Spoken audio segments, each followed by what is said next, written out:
third thing is your Fiverr gig description. If your gig description is weak, people may not trust your service. ChatGPT can help you write a simple, clear, and attractive gig description based on the service you want to offer.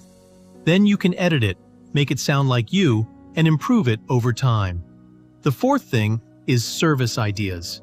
A lot of beginners don't even know which freelancing service they should start with.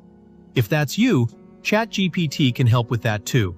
You can ask for beginner-friendly service ideas based on your skills, your time, or the type of work you want to do. This helps reduce confusion and makes it easier to start. But now, let me tell you something important. AI is powerful, but only if you use it the right way. There are two mistakes you should avoid.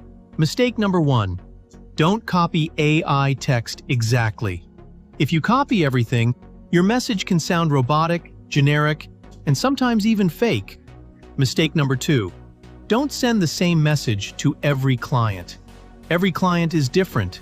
Every project is different. So always customize your replies and make them feel real. That's how you stand out. So if you're a beginner freelancer, ChatGPT is one of the best free tools you can start using today. It can help you with client replies, proposal writing, gig descriptions, and even service ideas. It won't replace your skills, but it will help you work smarter. And for beginners, that can make a huge difference. If you found this video helpful, make sure to like this video, subscribe to the channel, and I'll see you in the next one.